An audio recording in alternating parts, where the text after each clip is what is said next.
Well, hello there. Coming back to you again from the great state of Connecticut. Today I want to talk about what's the single best thing about owning an EV. And, I've seen some videos on it. I've read all sorts of things about where the savings are, where there's value. I want to share with you some facts and figures because I think this will help somebody, that's maybe considering the purchase of an EV to understand maybe how it could fit into their lifestyle. So, quick introduction to the two vehicles we're going to talk about today. And by the way, I am very much an EV advocate, but you can tell I'm also an ICE person. So I'm not some raging lunatic that only believes in EV. I do love EVs. I think we're going to evolve that way probably in total. But you see my trusty 2011 Expedition that gets a whopping 12 miles to the gallon. I bought this truck as a replacement for it. I've ended up keeping the Expedition as sort of a dog car. Well, we can cover that in another video. But anyway, to introduce the fleet for anybody who hasn't been watching the channel, first up we have my 2023 F-150 Lightning XLT, kind of a mid-trim truck. This is a standard range. I didn't feel the need for the extended range and I wanted more payload. This truck has heated seats, factory navigation, all the nannies one could ever hope for. And a great feature, of course, is that Ford now has access to the Tesla supercharging network. So that's a big win. Next to it, our Volkswagen e-Golf. This is actually kind of a spare car. We've used it as a commuter. One of the kids is going to use it as a back and forth to school car. Just a nice, inexpensive commuter vehicle. So what is the biggest benefit to owning an EV? Hands down. The ability to charge it at home and how cheap they are to run. Those are the combinations of things. And I hear, I've seen a lot of complaining about range anxiety, right? You have to ask yourself, how often do you go on a long trip?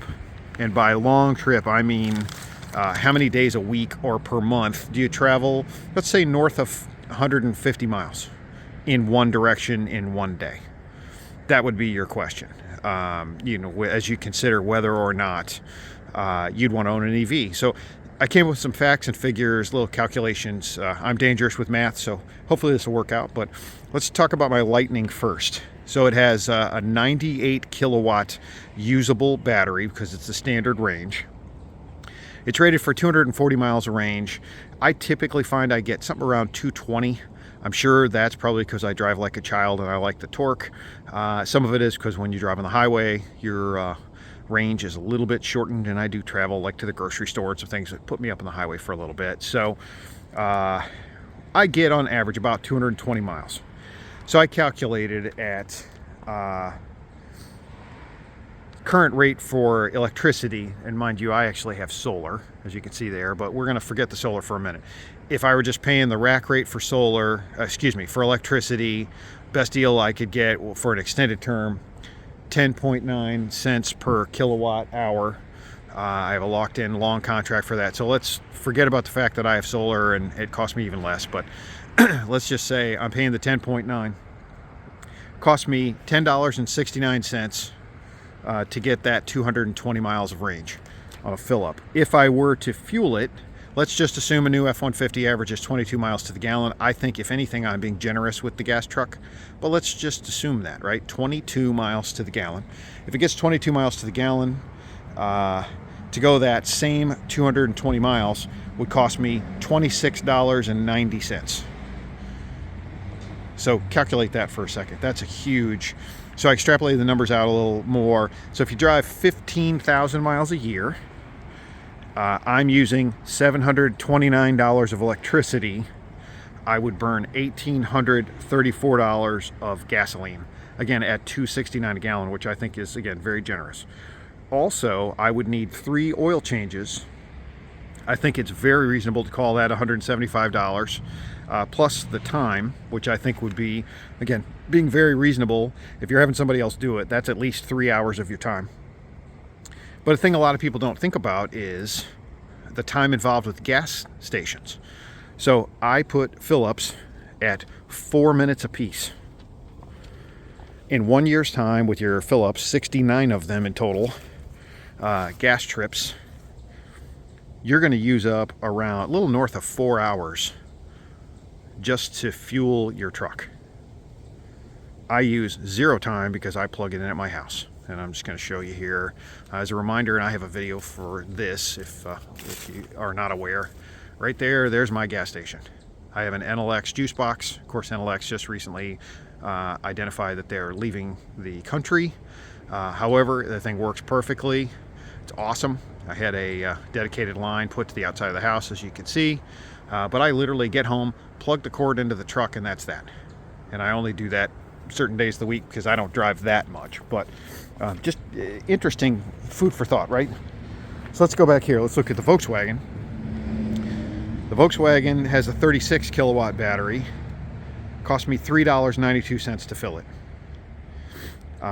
If it were a gasoline Golf, I figured an average of 32 miles to the gallon, which again I think is reasonable. Golfs are not the most fuel efficient, but just for a reasonable figure, it would cost me $10.76 to go the same distance, which by the way is about 128 miles if it's in town. So 12,000 miles a year, I spend $368 to fuel this car. In a gas car, it'd be about $1,009. Also, plus the oil changes, $175, plus the time involved. So my estimate is, and that was at 12,000 miles a year. So my estimate is, give or take, and just going back to the truck for a second. So I save $1,100 a year in fuel, call it a little over, plus $175 on oil changes. So that puts you almost $1,400 a year, and a little over 7 hours of my time, which I view to be valuable too. So, when you're considering an EV, these things are important. Now, you have to be able to home charge. If you're going to be going and paying for a commercial charger, you're probably going to pay at least triple that for the electricity. So you need to figure that in. I get incentives from the state to do managed charging, which means I charge during certain hours, and I actually get money back, which makes this even cheaper for me. So your state may have something like that as well. But the upshot is the time savings and the money savings are part of the way that we justify these costs. And oh, by the way, with regard to both of them, both of these vehicles were significantly cheaper than their gasoline counterparts by the time we added in the incentives. Both qualified for some sort of a federal rebate, but they also were just heavily discounted because people are so afraid of EVs. And our experience with both has been absolutely fantastic. So didn't want to get too long-winded. Just the absolute best thing about owning these things is the savings, with right behind it being the time savings. If you have any questions, please post them in the comments below. Please like and subscribe. Helps me to generate more content. Lots of content on both of these vehicles and that Expedition and our Corvette and many other vehicles on my channel. So stay tuned for more, and thank you again for watching.